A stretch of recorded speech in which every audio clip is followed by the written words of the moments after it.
সবসময় তো পোলার জন্মদিনে বাসায় কেক কাটি, তাই আজকে মোর পোলার ইচ্ছা হ্যার ফ্রেন্ড গুলো কেক কাটবে স্কুলে। তাই সকাল সকাল তাইয়ে পড়ছি টেস্টি ট্রিটে, কিন্তু এখানে আইয়ে দেখে কি আজকে কোনো কেকই আসে নাই। তাই কালকে 2টা কেক আসলে এর মধ্যে কোনো একটা কেক মুই পছন্দ করে লইয়া আইয়ে পড়ছি। তো স্কুল আজকে একটু অনুষ্ঠান আসলে বেশিরভাগ স্টুডেন্টই আসলে মাঠে, ওর ক্লাসের অল্প কিছু স্টুডেন্ট আসলে ওগো ক্লাসে, তাই চিন্তালাম যে হ্যাঁ লইয়েই কেকটা কাইটে লাই। আশেপাশে যারা আসলে কয়েকজন ডাইক্কে ডুক্কে আনছি, সবাই তো ডাইক্কে আনা সম্ভব না, কেডা কমে আছে।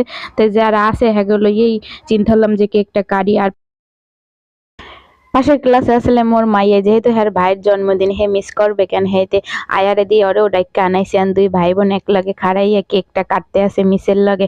তো মোর মাইয়ে পোলা দুইজনে কিন্তু অনেক খুশি। আর ওগো পছন্দের চকলেট কেকটাই আনছি।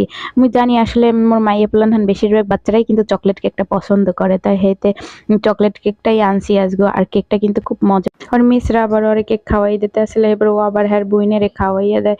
তো মিস কয় কি, তাই আমনে আন মুই ক্যামেরাটা একটু ধরি, আমনেও একটু পোলারে কেক খাওয়াইয়া দেন। হ্যাঁ এবার মিস আবার ভিডিও করতেছিল, মুই আবার যাই একটু মোর পোলারে মাইয়েরা দুইজনের কেক খাওয়াইয়া দিছি।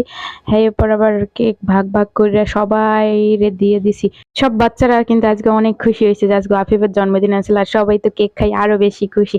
তাই সব বাচ্চাকে কেক টেক খাওয়াইয়া টাওয়াইয়া এরপর মোরা এখন বাইরে এসে ক্লাসে গনে বাসার দিকে যামু। এই যে দেখেন বাইরে আসলে অনুষ্ঠান চলতে আসলে মানে ভাই আবার ক্রিকেট খেলা খুব পছন্দ হয়, আবার কয়েক একটু মাঠে খাড়াই দিয়ে একটু বাচ্চারা কিরকম ক্রিকেট খেলে। আমি কই না আসলে সময় নেই, তাড়াতাড়ি বাসায় যাওয়া লাগবে, বাসায় যেয়ে রান্না করা লাগবে। আজকে যেহেতু ওর জন্মদিন, প্ল্যান আছে যে বিকালবেলা একটু বিরিয়ানি টিরিয়ানি রান্না করবো, আর রাতে ছোট্ট একটা কেক কাটবো বাসায়। তাই মুই আবার একটু তাড়াহুড়ো করতে আসলাম। তাই রাতের বেলা কিন্তু মুই বিরিয়ানি রান্না করছি। মোর মাইয়া পোলার দুইজনেরই কিন্তু বিরিয়ানি খুব পছন্দ, এই জন্যই ওকে জন্মদিন হলে বেশিরভাগই চেষ্টা করি বিরিয়ানি রান্না করার। আর দুইজনে কিন্তু খুব মজা করে খাইছে। তাই আজকে ব্লগটা এই পর্যন্তই। সবাই মোর মাইয়া পোলার লিগে দোয়া করবেন। আল্লাহ হাফেজ।